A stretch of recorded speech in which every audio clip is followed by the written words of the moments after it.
지역화폐 전문가 대담 시작하겠습니다. 이번 대담은 7월 21일부터 23일까지 진행될 시민정책평가단의 정책평가를 돕기 위해 지역화폐에 대한 이해와 현황, 그리고 발전 방향에 대한 전문가 의견을 듣는 자리입니다. 오늘 모신 이재명 교수님은 전주시 지역화폐 꽃전을 설계했고요. 전주대학교 창업경영금융학과에서 지역화폐에 대한 연구와 실험을 하고 있습니다. 또한 전주시 전주사랑 상품권 발행위원회 위원으로 활동하고 계십니다. 교수님 안녕하세요. 네, 안녕하세요. 익산시도 작년 1월부터 시작해서 올 6월까지 3천억이 넘게 발행이 됐고 가입자만 11만 명에 가깝게 된다고 합니다. 이렇게 전국적으로 뭔가 지역화폐 발행이 늘어나게 된 어떤 배경이나 이유가 있습니까? 원래 이제 지역화폐가 이렇게 그 지자체에서 이렇게 광범위하게 처음 발행이 시작된 것은 이제 그 강원도 강원이라는 화폐를 갖다가 발행하면서였는데 그 뒤에 포항부터 출발해가지고 그 할인율, 지금 할인 인센티브라고 하는 그 할인율을 10% 정도를 주면서 이렇게 1000억대 규모의 그런 발행을 하기 시작을 했습니다. 근데 이제 이렇게 되다 보니까 지금은 그 어떻게 보면 이런 것들이 하나의 보편적인 지자체가 쓸 수 있는 정책 수단이 되면서 지자체장들 입장에서 보면은 뭔가 지역을 위해서 뭔가 하고 있다라고 하는 것을 가장 쉽게 보여줄 수 있는 거, 또 많은 사람들이 피부로 느끼게 할 수 있는 것이 지역화폐이기 때문에 지역화폐를 발행이 시작되고, 그 뒤에 이제 작년부터는 코로나 사태 때문에 또 재난지원금이라든지 이런 것들을 지역화폐를 통해서 이제 발행을 하고 또 골목상권을 추가적으로 설계한다는 그런 의식이 이제 커지면서 뭔가 그냥 보편적으로 다 당연히 해야 된다라는 식으로 되어 있지만 초창기에는 뭐 이런 역유출 방지라든가 그게 이제 거꾸로 말하면 지역의 자금이 지역 내 순환되도록 지역 순환 경제를 만든다는 거, 그 다음에 이제 공동체성을 강화한다는 거 이런 초점을 맞췄는데 지금은 그런 것보다는 뭔가 서로 발행 경쟁을 지자체들이 하고 있다고 할까 그런 게 좀 강해지면서 할인율 경쟁까지 벌어지는 그런 사태로 가고 있습니다. 그래서 정책 목표와 수단이 좀 바뀐 듯한 인상도 없지는 않습니다. 규모가 중요하지 않은데 규모 중심으로 가고 있는 거죠. 지역화폐 발행을 하면서 누구나가 첫 번째로 이야기한 건 지역경제 선순환을 통해서 어떤 지역경제를 활성화하겠다라고 하는 목적을 이야기하고 있거든요. 그래서 구체적으로 어떤 과정을 통해서 지역경제가 활성화되는 걸 기대하고 있는 겁니까? 사실은 지역에서 소비자들이 지역화폐를 사용을 하게 되면 이게 최종적으로 소비자에게 물건을 파는 최종적인 점포에서 가맹점에서 일단 매출이 늘어나게 되겠죠. 원리상으로 보면. 그러면 그 가맹점이 다시 지역 내의 생산자로부터 뭔가 물품을 구매하게 됐을 때 순환이라는 게 발생하게 되는 겁니다. 지역의 생산을 촉진시키기 때문에. 자, 그래서 지역화폐가 지역의 선순환을 만들려면 시스템적으로 이렇게 지역의 판매가 지역의 생산으로 연결될 수 있도록 이렇게 해줘야 되거든요. 근데 지금 지역화폐는 그런 식으로 설계가 되어 있지 않고 생산 쪽은 거의 무시된 상태에서 설계가 되어 있습니다. 그래서 소비자가 그냥 얼마만큼 구매를 한다. 또 구매 이렇게 정부가 지원을 해주면 더 많은 소비를 하게 될 거다라는 막연한 이제 여러 가지 기대들에 의해서 이제 이루어지고 있는데 지역 순환 경제를 만들려면 지역의 생산으로 이제 촉진되도록 해줘야 되는데, 그러면 또 하나 이제 신경 써야 되는 게 지역 외부에서 물건을 많이 이제 구매해다가 판매하는 곳은 통제를 해줘야 됩니다. 촘촘하게 말하자면 가맹점을 잡아야 한다는 거. 예를 들어 주요소 같은 곳은 사실 이 지역 경제에 별로 지역 생산에 별 영향을 크게 미치지 않거든요. 로컬푸드 같은 데에다가 쓰게 되면 지역의 경제에 영향을 바로 미치게 돼요, 생산에. 그래서 이렇게 선별적으로 가맹점을 잘 잡아주는 그런 노력이 있어야만 지역 순환 경제가 잘 이루어질 수 있다고 봅니다. 또 하나는 이제 그 지역 경제 활성화와 함께 뭐 지역 공동체를 강화하자라고 하는 것들이 중요한 목적인데 얼핏 지역 공동체를 강화한다는 게 어떤 의미인지 이 지역화폐가 를 통해서 지역 공동체가 강화된다고 하는 걸 좀 말씀 좀 해주세요. 방금 전에 이제 예를 들었던 토트네스 파운드와 같은 경우가 실질적으로는 상징성을 가진 도구거든요. 우리가 어차피 한 공동체이기 때문에 우리의 목적을 달성하기 위한 도구로서 이걸 지금 돌리고 있다. 이런 상징성을 가지고 돌아가는 어떤 의미를 가지고 있기 때문에 그 의미가 전달되면서 공동체성이 강화되는 면이 있습니다.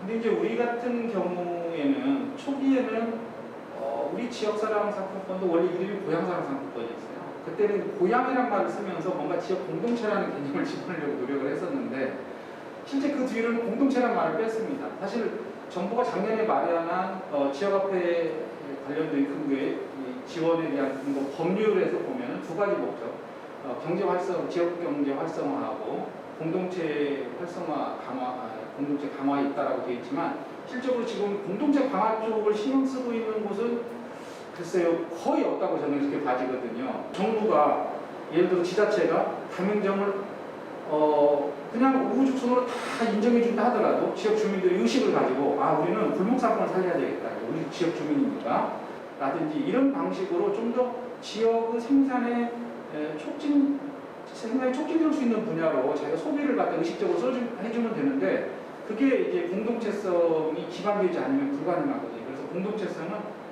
두 가지 면에서 중요하다고 볼 수 있습니다. 기반이 돼서도 중요한 것이고 또 지역화폐가 이제 공동체를 갖다가 강화시켜줄 수 있도록 설계돼야 되는 면에서도 공동체성을 고려해줘야 된다고 생각하고 있습니다. 익산 시도 작년 1월부터 이 지역화폐 다1호 카드라고 해서 지역화폐를 발행을 하고 있고요. 현재 그 50만 원에 대해서 월 50만 원에 대해서 구입보조금을 10% 그리고 소비지원금을 10% 해서 충전해서 그걸 다 쓰게 되면 최종적으로 20%를 좀 지원하도록 이렇게 설계돼서 운영이 되고 있습니다. 그래서 이게 상당히 어쨌든 지원의 금액이 크다라고 하는 이런 얘기가 있습니다. 그래서 이 부분에 대해서 어떻게 보시는지. 그러니까 앞에서 이제 말씀드린 강원화폐 같은 경우가 이제 할인을 안 하고 시작을 했거든요. 그러니까 이게 사실 전형적으로 가장 바람직한 꼴인데 문제는 뭐냐면 지역에서 지역화폐를 사용하시는 분들이 의식을 가지고 우리가 왜 지역화폐를 사용하는지 좀 불편하더라도 왜 이것을 우리가 지속적으로 써줘야 되는지라는 부분이 어느 정도 머릿속에 이제 박혀야 되는데 그런 부분들이 이제 의식이 안 바뀌기 때문에 결국 인센티브라는 제도를 통해서 확산을 시키고 있는 거거든요. 이렇게 되다 보니까 이제 문제는 뭐냐면 지자체들이 자꾸 지자체들 간에서 경쟁을 하게 되다 보니까 할인율 경쟁을 하다 보니까 이 보조금을 예산을 확보하는데 의외로 많이 이제 충돌이 벌어지고 있습니다. 그래서 결국은 많은 지자체들이 어떻게 이 부분을 모면할 것인가를 지금 고민을 하고 있어요. 그래서 이제 굳이 효과가 있는가 없는가 검증도 잘 안 된 상태에서 이런 식으로 계속 보조금을 주는 게 맞는 건지 다른 예산까지 막 끌어다 쓰는 게 맞는 건지라고 하는 그런 부분에서 사실 논란이 많이 있고 근데 이제 문제는 이렇게 할인이라는 부분에 너무 익숙해져 있으면 사람들이 할인을 받아야만 쓴다라는 쪽으로 인식이 됩니다. 경제적 유인에만 너무 이제 길들여지기 때문에 저는 이것이 공동체성을 해치면서 동시에 지역화폐가 할인이 줄어들 때 일시에 그냥 다 폐기 처분되는 그런 우려를 낳기도 한다라는 부분에서 좀 우려스럽습니다. 익산도 그 지역화폐 발행량이 늘어나면서 그 중개형 업체 매출이 몰리고 있어서 정작 그 자영업자나 어떤 소상공인들 골목상권을 살리자고 하는 이런 정책 취지 목적이 뭔가 많이 좀 퇴색된 거 아니냐라고 하는 좀 비판들도 있습니다. 그래서 이런 부분들을 좀 해결해 갈 수 있는 좀 방향 대안이 있습니다.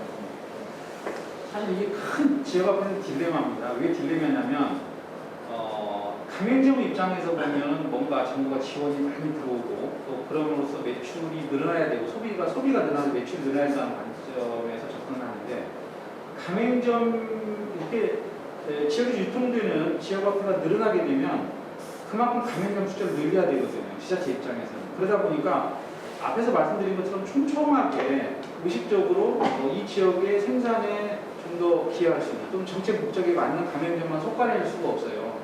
규모를 늘리면 늘릴수록 이제 가맹점을 더 많이 늘리게 되는데 결국 그렇게 되다 보면 이제 쏠림 현상이라는 게 발생할 수밖에 없습니다. 그래서 아무래도 소비자는 어느 관점으로 가냐면 자기가 소비력이 편리한 대로 가기 때문에 뭐 상품이 더 많이 진열되어 있고 또 더 소비자 입장에서는 편리한 쪽으로 뭐 배달 서비스 더해주고 이렇게 큰 쪽으로 가려고 노력을 하게 되거든요. 그러다 보니까 결국 쏠림이 생길 수밖에 없습니다. 그래서 이 부분은 지자체들이 조금 의도적으로 이 부분을 분산시켜주는 정책을 추가적으로 집어넣어야 되는데, 작년에 제가 2020년에 부여에서 굿드래페이 매출 총량제라는 걸 이 부분을 통해 정책 설계를 다시 했었습니다. 보니까 이 익산도 이렇게 정책 설계를 해놨더라고요. 뭐 어쨌든 저는 이런 부분도 상당히 긍정적으로 대응하고 있다, 이렇게 이제 평가를 하고 있습니다. 이제 앞에서 말씀 주셨듯이 이렇게 이제 지역화폐 정책이라고 하는 게 대단히 어쨌든 그 발행 실적이나 소비처 뭐 이런 부분들을 잘 분석을 해서 그때그때 맞는 어쨌든 정책들을 잘 세우고 설계해서 좀 집행을 해야 될 것 같은데요. 그러기 위해서는 이를 담당할 수 있는 행정조직의 역량이랄지 또는 민간 영역에서의 어떤 전문가들의 참여가 좀 필요할 텐데 이런 부분들은 좀 어떻게 보고 계신가요?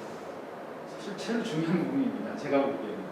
왜 그러냐면 이 공무원은 이렇게 순환보직을 하다 보니까 결국은 이제 몇 개월 있다 가고, 짧게는 뭐 길어봤자 1년, 2년 이렇게 되는데, 사실 지역화폐 팀에 오기를 또 싫어해요. 이 담당 여기는 너무 민원이 많은 부분이어서 실제로 설계를 바꿀 때마다 이해관계가 충돌이 되거든요. 근데 이제 이런 부분에 있어서 공무원들이 지역화폐에 대한 제대로 된 인식, 이게 실제로는 어떤 취지의 것이고 어떻게 가야 되고 또 어떻게 설계해야 되는가 하는 부분에 대해서 조금 공부도 좀 하고, 그 부분에 대해서 조금 정책을 발행하려고 노력하는 부분도 있어야 되겠고요. 두 번째는 뭐냐면, 그렇게 했을 때 실제 중요한 것은 지역 주민들의 합의가 필요합니다. 제가 볼 때는 이제 지역 전문가라고 하는 부분도 물론 중요하겠지만, 그 지역 시민들이 정말 우리가 왜 이걸 지켜야 되고, 이 플랫폼이 나중에 이 네트워크 자산이 됐을 때 우리가 어떤 것을 이걸로 해낼 수 있는가라고 하는 부분에 대한 어떤 그 제대로 된 인식을 가지게 된다면 서로 양보도 할 수 있고, 그래서 이제 지역의 자산을 잘 지켜내는 그런 지역으로 발전될 수 있을 거라고 생각을 합니다. 마지막으로 어쨌든 지역화폐 뭔가 이 발전적으로 좀 대비해서 가장 중요하게 저희가 고민할 만한 생각에 대한 부분이 일단 그 부분 좀 짧게 말씀 주시죠. 지역화폐라고 하는 것은, 지금 우리가 사용하는 지역화폐는 한마디로 얘기하면 그냥 재정정책 수단입니다. 재정정책 수단이라고 하는 것은 기본적으로 정부가 돈을 예산을 뿌리는 그런 과정인데, 어떤 통로인데, 그것에 성공과 실패는 있을 수가 없습니다. 정부가 주는 돈을 싫어할 사람은 아무도 없거든요. 그래서 어떤 이런 얼마만큼이 발행됐다 이런 걸로 이렇게 정책 성과를 따져서는 절대 안 되고요. 중요한 것은 이걸 통해서 지역의 어떤 시민들, 지역 공동체들이 좀 더 공동체 강화 얼마나 될 수 있고, 또 지역 자산이 얼마나 더 네트워크 자산이 강화될 수 있는가, 이런 부분에 초점을 맞춰가지고 지역화폐가 운영이 되면, 지역사랑화폐 운영이 되면 좀 더 긍정적인 방향의 지역의 방향으로 지역에 도움이 되는 그런 하나의 도구가 되지 않을까 이렇게 생각합니다. 네, 지금까지 지역화폐란 무엇이고 이게 지역경제와 공동체에 어떻게 기여해야 될 것인가라고 하는 부분하고요. 그 익산의 지역화폐 운영 현황에 대해서 진단해 봤습니다. 네, 오늘 말씀 감사합니다. 감사합니다.